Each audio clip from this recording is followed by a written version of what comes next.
sejam bem-vindos ao Não Alimente Zumbis, eu sou a Nath e venho aqui pra te dar a dica de uma série documental que acabou de chegar na Netflix pra você que ficou fissurado e perturbado com a série Dahmer, que foi lançada, foi um grande sucesso. Eu tenho um vídeo aqui falando um pouco sobre ela e sobre outros documentários que falam sobre o caso, mas agora a Netflix traz o seu famoso material conversando com um serial killer focado agora no Jeffrey Dahmer.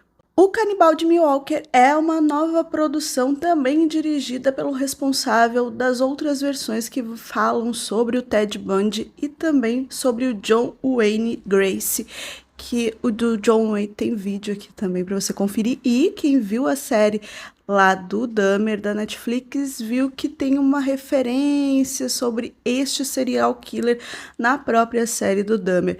Então tudo ali tem uma conexão e o diretor ele faz muito bem isso. Essas questões ali de histórias inéditas, principalmente gravações inéditas desses criminosos. Esse é o foco dessa série documental, dos outros que ele produziu e deste que a gente assistiu. Eu vou te falar um pouquinho mais sobre o que você pode encontrar e se é interessante você ver depois na série ou antes de assistir a série. É difícil a gente pensar que existe um material inédito, conversas, imagens que a gente já não viu nas outras produções ou que não foi ali, digamos, explorado na própria série da Netflix. Mas sim, aqui nessa produção do Joy, ele consegue trazer 32 horas, é claro ali, né, trazendo as partes, digamos, mais importantes do caso, de gravações feitas pela advogada do Dahmer ali entre julho de 1991 e outubro de 1991, antes deles irem para o julgamento que iria determinar se ele era insano ou são, ou ir para uma cadeia, ou ir ali para uma instituição psiquiátrica. É sobre isso, é mais ou menos o foco aí da série, são essas gravações da Wendy, da advogada, e ela está também conversando, ela aparece ali na série documental de 3 episódios, dizendo todas as sensações que ela teve na presença e, é claro, sendo advogada de defesa dele, uma das advogadas que estava ali tentando alegar que ele era insano. Tem as gravações e tem a voz do Dahmer, e é bem perturbador ouvir o tom dele conversando e falando tudo em detalhes. Tem também, principalmente ali no primeiro episódio, reportagens da época que eu vi alguns documentários sobre ele e não tem essas imagens, são imagens que eu estava vendo pela primeira vez. Conversas ali com repórteres, jornalistas, amigos das vítimas, tem bastante pessoas relacionadas às vítimas que vão dar seus depoimentos e acho que o mais interessante da série é a gente perceber o quanto todo o sistema, durante todos aqueles anos, favoreceu com que ele fizesse todos aqueles crimes. Dahmer assassinou 17 pessoas, ele confessou os 17 assassinatos e tudo o que fez em detalhes com essas pessoas durante ali vários anos, especificamente entre 1978 até 1991, quando ali na metade do ano de 91 ele foi preso. Cada episódio tem 1 hora e eu acho que ele não é arrastado, ele não ficou assim, digamos, exagerado, quase 3 horas de produção, porque tem muita coisa para eles falarem e tinha realmente muito material dele contando as ações e os crimes dele. Então fica empolgante, cada fim de episódio puxa para o outro e ele até não é, digamos, tão perturbador como a própria série da Netflix do Ryan Murphy.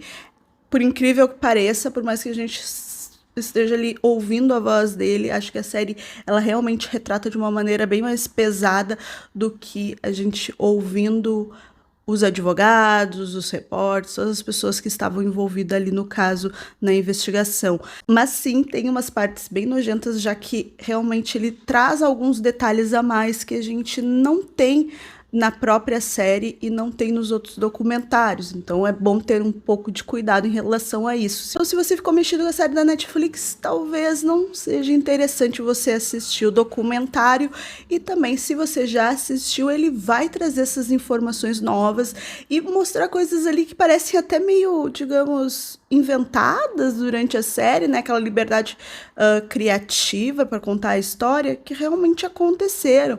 E a gente fica bem, sabe, meu Deus, que loucura, como esse homem era maluco, mas não. A questão toda é, ele não era maluco, ele não era insano.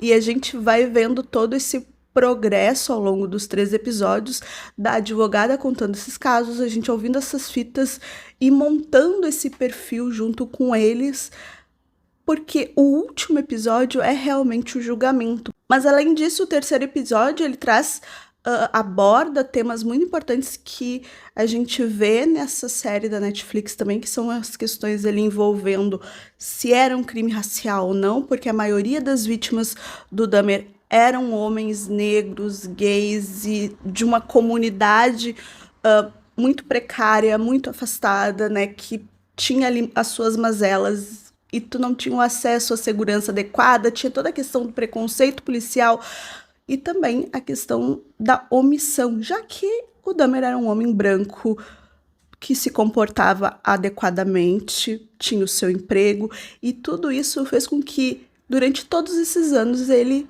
se livrou da polícia.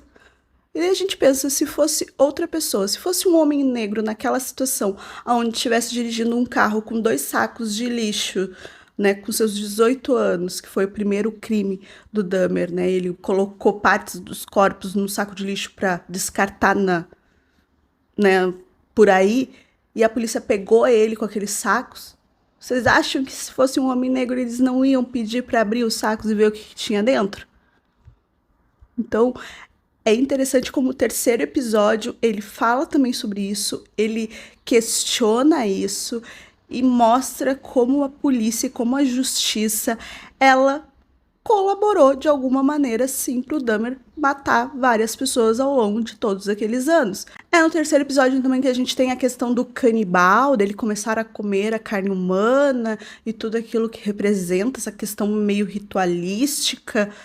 E até ali eu não sabia, mas o documentário dá a informação que ele bebia também o sangue humano. Também todo aquele santuário, aquele altar que ele estava tentando montar com os ossos, com a cabeça, com as partes das pessoas que ele ia fazer no seu apartamento, tudo o que significava aquilo mostra.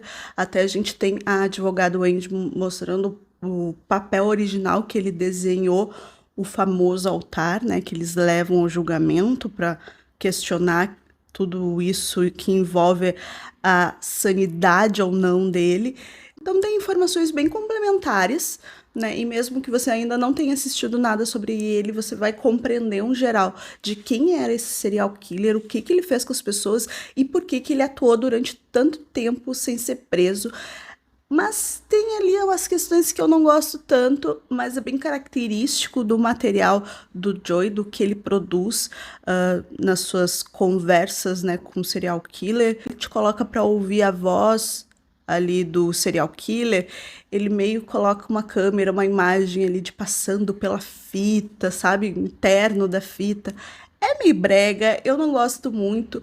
E também encenações não precisava, já que tu tem bastante material, e ele mostrou que tem bastante material, principalmente reportagem, do julgamento, tu não precisa encenar, sabe?